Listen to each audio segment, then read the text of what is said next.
Good morning. இப்போ நம்ம பார்க்க போகிறது 8th மேக்ஸில் எக்ஸசைஸ் 4.1ல் 9th sum. A number is increased by 25%. ஒரு நம்பர் இருக்குது, அது வந்து பார்த்திங்கன்னா 25% இன்க்ரீஸ் ஆகுது.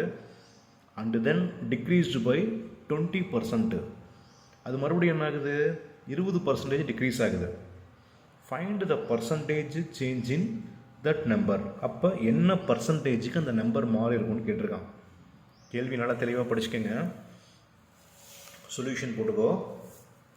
சொல்யூஷனில் let the number be x. இந்த நம்பர் நமக்கு என்னன்னே தெரியாது, அந்த நம்பர் என்னன்னு வச்சுக்கிறீங்க, எக்ஸ்னு வச்சுக்கிறீங்க. ஓகேங்களா? நெக்ஸ்ட்டு என்ன சொல்லியிருந்தாங்க, இன்க்ரீஸ்டுன்னு சொல்லலாம் இல்லைங்களா? அப்போ இன்க்ரீஸ்டுன்னு என்ன வரும், எக்ஸ் ப்ளஸ் 25% ஆஃப் எக்ஸ். அப்போ எக்ஸ் வந்து 25% இன்க்ரீஸ் ஆகுது, எக்ஸ் மாதிரி. கரெக்டுங்களா? அப்போ என்ன வரும், எக்ஸ் பை 25%னா 25/100 ஆஃப்னா இன்ட்டு போட்டுக்கோ எக்ஸ். ஓகேங்களா? எக்ஸ் ப்ளஸ் இதை மல்டிப்ளை பண்ணிக்கோங்க. அப்போ 25/100. ஓகேங்களா? நெக்ஸ்ட் இது எல்சிஎம் எடுத்திங்கன்னா என்ன வரும், இந்த எக்ஸு கீழே 1 இருக்கிறதா இமேஜின் பண்ணிக்க. 1 இருக்கிறதா அர்த்தம். அது என்ன பண்ணுறீங்கன்னா 100ஆல் மல்டிப்ளை பண்ணி 100ஆல் டிவைட் பண்ணால் வேல்யூ மாறாது. ஓகேங்களா? கீழேயும் வேல்யூ பார்த்தீங்கன்னா ஒரே மாதிரி வந்துடும். அப்போ என்ன பண்ணுறீங்க, 100x ப்ளஸ் 25x பை 100. ஓகேங்களா?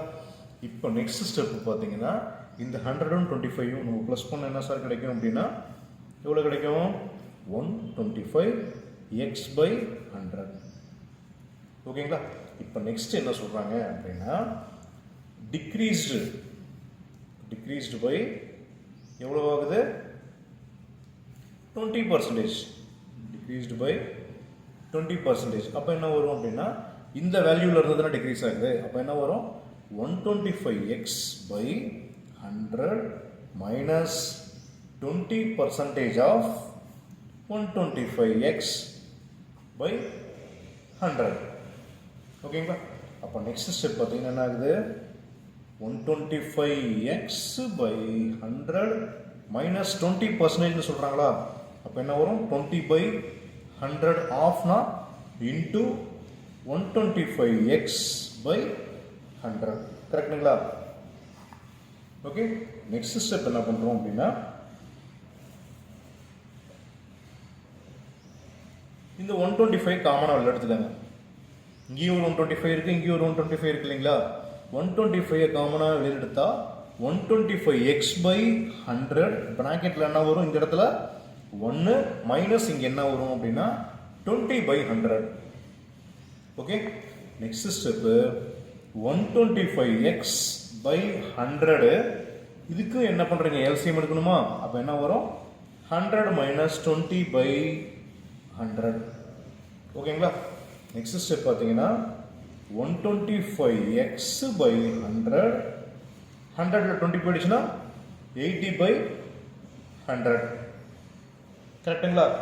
இப்போ நெக்ஸ்ட்டு இந்த 0 கேன்சல் பண்ணிக்க. இது என்ன ஆகும், 2 டேபிள் அடித்தா 5, இது 2 டேபிள் அடித்தா 4. கரெக்டுங்களா?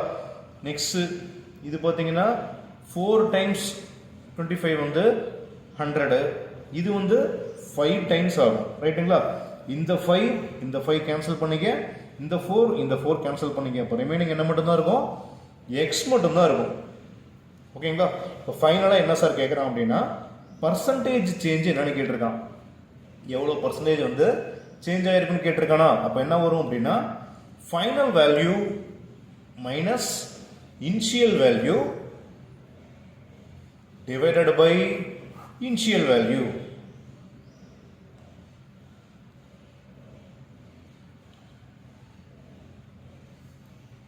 into 100%.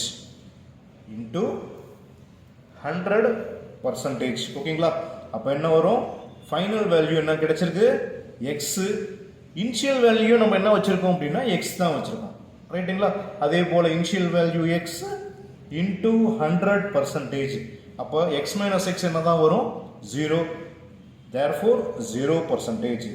அதனால் நம்ம என்ன சொல்கிறோம் அப்படின்னா therefore there is no change. இந்த பர்சன்டேஜில் எந்த ஒரு சேஞ்சஸுமே இல்லை அப்படிங்கிற மாதிரி முடிக்கிறோம். ஓகேங்களா?